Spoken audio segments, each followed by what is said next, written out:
देख रहे हैं यहाँ आज जनता की अदालत लगाई गई थी जिसमें धर्मेंद्र प्रधान को कटघरे में खड़ा किया गया था। यहाँ आप देख सकते हैं जिस तरह से कोर्ट रूम में होता है इसका एक रूप यहाँ पर दिखाया गया। नानी जनता की अदालत में जो तय हुआ है कि धर्मेंद्र प्रधान का इस्तीफा होगा। उस तमाम दलीलें सुनने के बाद आज की जो जनता की अदालत है उसका यही फैसला है कि धर्मेंद्र प्रधान का इस्तीफा होगा।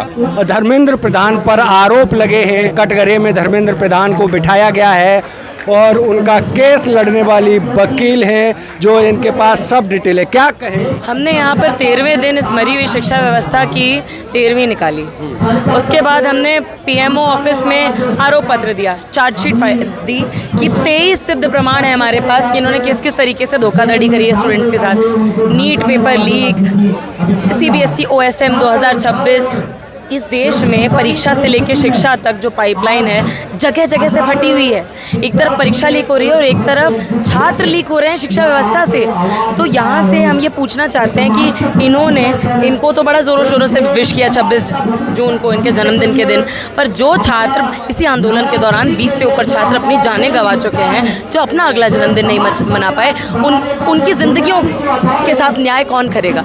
हम यहाँ से इनसे ये आरोप के साथ इनसे यहाँ पर आज इस जन अदालत में कि आपने कोई सुनवाई नहीं करी, आपने कोई जवाबदेही नहीं की, तो हमने जनता की अदालत का आयोजन किया। कटघरे में सिर्फ धर्मेंद्र प्रधान नहीं थे, कटघरे में पूरी शिक्षा व्यवस्था थी जो इस देश में हमसे कहती है कि तुम्हारी जेब से तय होगा कि तुम्हारे बच्चे को बेहतर शिक्षा और सम्मानजनक रोजगार मिल पाएगा कि नहीं। तो हम इनसे ये पूछना चाहते हैं, ये शिक्षा मंत्रालय जो इन्होंने अपने कंधों पर ले रखा है, ये इनको कोई ईश्वर प्रदत्त रिस्पॉन्सिबिलिटी मिली थी, मजबूरी है इनकी कि नहीं निभाना है, इनने लिए ना, तो इनका बच्चा क्यों नहीं सरकारी स्कूल में पढ़ता है? यहाँ पर गवर्नमेंट स्कूल के स्टूडेंट्स आए, वो इनसे कह रहे हैं, पूछ रहे हैं कि भाई आपका बच्चा तो जा रहा है फॉरेन यूनिवर्सिटी और प्राइवेट स्कूल, चाइना बंद कर चुका है कोचिंग सेंटर, तो हमारे देश में क्यों नहीं बैन है? वो जो पेपर लीक में भी शामिल हैं, वही कोचिंग सेंटर जो खराब सरकारी स्कूली व्यवस्था और कोचिंग माफिया स्टूडेंट्स की एंग्जाइटीज़ का फ़ायदा उठाकर अरबों खरबों की अपनी इंडस्ट्री चलाते हैं, उनसे हम पूछना चाहते हैं क्यों नहीं उसको बंद कर रहे हैं? तो इस देश में लास्ट वन इन लाइन को समान शिक्षा और बेहतर रोजगार मिले,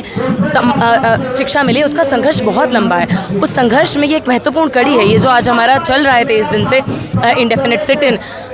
तो इसी में हमें ये उन संघर्षों की विरासत को याद करते हुए आज ये बातें दोहराने की ज़रूरत है कि ये नेता जो हमसे कहते हैं मेहनत करो, फल की चिंता मत करो, क्योंकि फल इन्होंने सारे बटोर लिए हैं। मेहनत आपका बच्चा कर रहा है, आप जो हमें सुन रहे हैं, जो इस देश को चलाते हैं, बनाते हैं अपनी मेहनत से, ये नहीं चलाते, अडानी अंबानी नहीं चलाते, आप चलाते हैं। 16 घंटे डबल शिफ्ट कर रहे हैं। आपका बच्चा जो है सरकारी स्कूल में झाड़ू लगा रहा है, 13वीं हो रही है आपके बच्चे की, 8वीं के बाद, 10वीं के बाद, 12वीं के बाद। तो हम इनसे सवाल पूछ रहे हैं कि जो पिछले 10 साल में अपने सरकारी स्कूल बंद कर दिए 1 लाख से ऊपर, उसका कौन जवाब देगा? नई शिक्षा नीति की जरूरत नहीं है इस देश को। इस देश को पीपल्स एजुकेशन पॉलिसी, जनता की शिक्षा व्यवस्था की ज़रूरत है कि राष्ट्रपति हो, शिक्षा मंत्री हो, गरीब का बच्चा, दलित का बच्चा, मजदूर का बच्चा, सफाई कर्मचारी, हमारी बहनें आई थी यहाँ पर, उनके बच्चों ने एक तरफ कटघरे में खड़े रहकर अपनी बात कही। उन्होंने ये कहा कि आज उन्हें सरकारी स्कूल में भी दाखिला नहीं मिल रहा है क्योंकि बंद कर दिया, आपने मर्ज कर दिए। मैं DU की छात्रा हूँ, मैं ये सवाल पूछना चाहती हूँ, पूरे देश का छात्र DU और JNU में नहीं पढ़ सकता है, तो DU, JNU, जामिया, एम्स के लेवल के हायर एजुकेशन इंस्टीट्यूट्स आप हर स्टेट यूनिवर्सिटी हर स्टेट्स में क्यों नहीं खोल रहे हैं? आप ये कह रहे हैं बच्ची कुछ सरकारी शिक्षा का आपने NEP के हवाले से निजीकरण, बाजारीकरण, घटियाकरण कर दिया, तो क्या अब देश का जो मेहनतकश जनता है वो खाली अपनी मेहनत देके, खून पसीना देके आपके अच्छे दिन की दुकान चलाने के लिए बैठी हुई है क्या? तो आपको समझना पड़ेगा, जन आंदोलन बन चुका है ये। शिक्षा मंत्री हैं वो तो ये कह रहे हैं कि जो यहाँ छात्र बैठे हैं वो दहशतगर्द हैं BT में। देखिए, जब इतिहास लिखा जाएगा तो असली देशभक्त वो होंगे जो सिर्फ जंतर मंतर पर नहीं, लंबे समय से जो संघर्ष में जुड़े हुए हैं। 2024 के नीट प्रोटेस्ट में भी हमें पकड़ा गया, हमारे पर FIR हुई, हमें थानों में भरा गया और उसके पहले से भी व्यापक एक आंदोलन चलता आ रहा है। तो जो ज़मीनी स्तर पर उतरकर सिर्फ अपने लिए अधिकार नहीं मांग रहे, सिर्फ ये नहीं कह रहे कि नीट पेपर लीक बंद हो, जो कह रहे हैं कि नीट पेपर हमारे साथ साथ लास्ट वन इन लाइन को अब समान शिक्षा दीजिए, ठीक है? जो स्टीफेंस छोड़िए, हिंदू नहीं पहुँचता, रामजस नहीं पहुँचता, जो अपने ही स्टेट यूनिवर्सिटीज़ के ओपन में ढकेला जाता है और वहाँ से भी निकाला जाता है, उसके हक की बात कर रहा है वो असली देशभक्तों का। और असली दहशतगर्द होंगे ये जो वहाँ से बैठकर हमारे संसाधनों पर कब्जा करके अपने बच्चों के अपने अच्छे दिनों को लाने में इस कदर जुटे हुए हैं कि कह रहे हैं कि हमसे निपट लेंगे। अरे आप इस देश के भविष्य से, इस देश के छात्र और युवा जो इस देश को चला रहे हैं, उनसे आप कैसे, उनको ये बताने की ज़रूरत है कि ये देश आप चला रहे हैं, तो आपके ऊपर जिम्मेदारी है।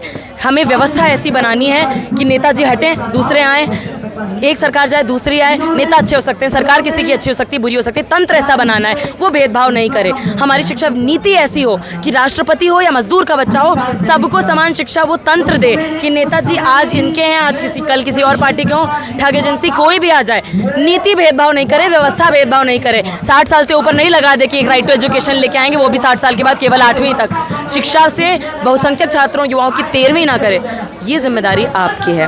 आपको ज़मीनी स्तर पर इस आंदोलन से जुड़कर जहाँ पर भी हैं आपको इन मुद्दों को इस आंदोलन के केंद्र में लाना पड़ेगा। कोई रॉबिन हुड, कोई मसीहा नहीं आएगा। आज आपकी जिम्मेदारी है कि जैसे इन्होंने पूरा बेड़ा गर्क कर रखा है शिक्षा का, इन्होंने पूरी जिम्मेदारी अपने कंधों पर ले रखी है हमारे आपके भविष्य को खराब करने की। अब जन आंदोलन में आपको जिम्मेदारी लेनी है हमारे और आपके भविष्य को, हमारे अधिकारों को बचाने की। मैं अभी आपसे आ रहा हूँ, एक सवाल इनसे लेता हूँ। मंत्री जी, यहाँ पर जो बच्चे आए हैं उसका आपके पास क्या सबूत है जो ये दहशतगर्द हैं वगैरह वगैरह?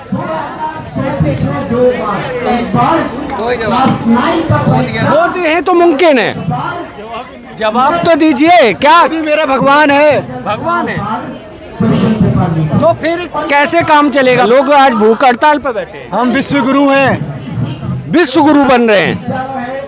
हाँ, तो शिक्षा को लेके जिस तरह के सवाल उठ रहे हैं आपके ऊपर, तो आप इस्तीफा क्यों नहीं दे रहे हैं? क्या मजबूरी है?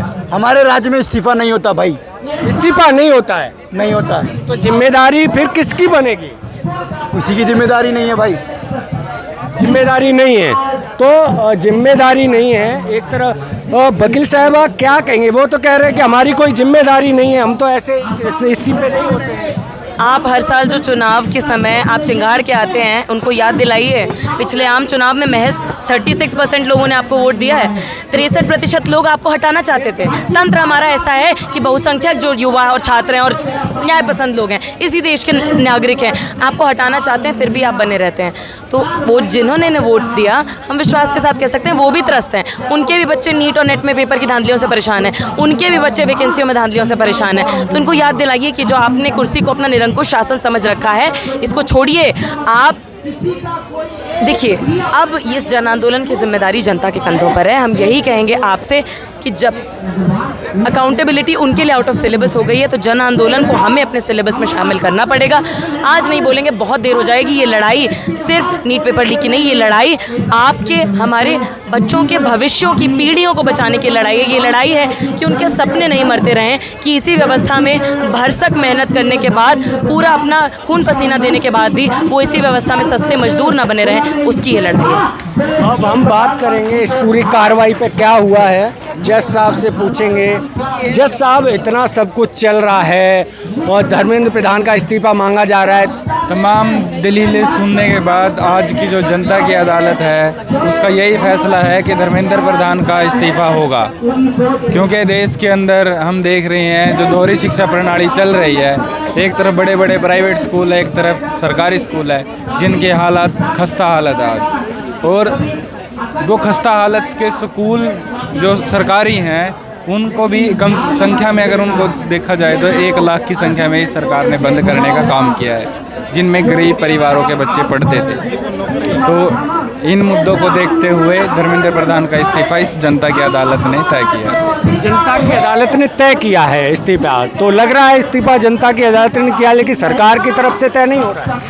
सरकार की तरफ से तो चुप्पी साधी जा रही है, उनके जन्मदिन को सेलिब्रेट किया जा रहा है, ट्वीट किया जा रहा है। 20-21 बच्चे जो सुसाइड किए हैं, तो उसका जिम्मेदार कौन है आपकी तरफ? देखिए, जिसकी भी जिम्मेदारी बनती है, जैसे जिसके अंडर में कोई भी काम आता है, शिक्षा को लेके एक शिक्षा मंत्री बनाया गया है, और उस शिक्षा मंत्री की जिम्मेदारी बनती है जो भी दिक्कतें शिक्षा व्यवस्था के अंदर आएगी उसकी जिम्मेदारी सरकार की और शिक्षा व्यवस्था और शिक्षा मंत्री की होगी। ये जिम्मेदारियां साफ सीधे तौर पे दिख रही है, शिक्षा मंत्री ही मतलब जिम्मेदार रहेंगे।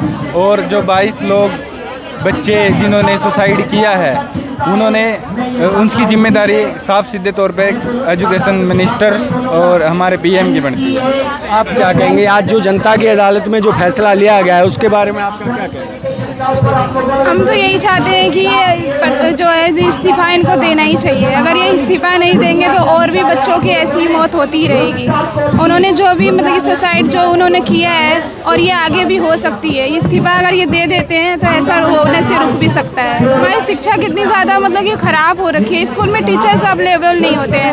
हमारी टीचर्स इंग्लिश वाली टीचर हमें पोल साइंस ये वो वगैरह सब्जेक्ट पढ़ाती है और वो हमें वो बोलती है कि वो अपनी फ्रेंड का नंबर देती है, कहती है कि उनसे ट्यूशन ले लो। तो ऐसे कैसे ट्यूशन हम उनसे ले लें? अगर वो ट्यूशन देना चाहते तो हमें स्कूल में भी तो आके पढ़ा सकती हैं वो। देख रहे यहाँ आज जनता की अदालत लगाई गई थी जिसमें धर्मेंद्र प्रधान को कटघरे में खड़ा किया गया था। यहाँ आप देख सकते हैं जिस तरह से कोर्ट रूम में होता है इसका एक कह सकते हैं प्रारूप यहाँ पर दिखाया गया नाटक के तौर पर।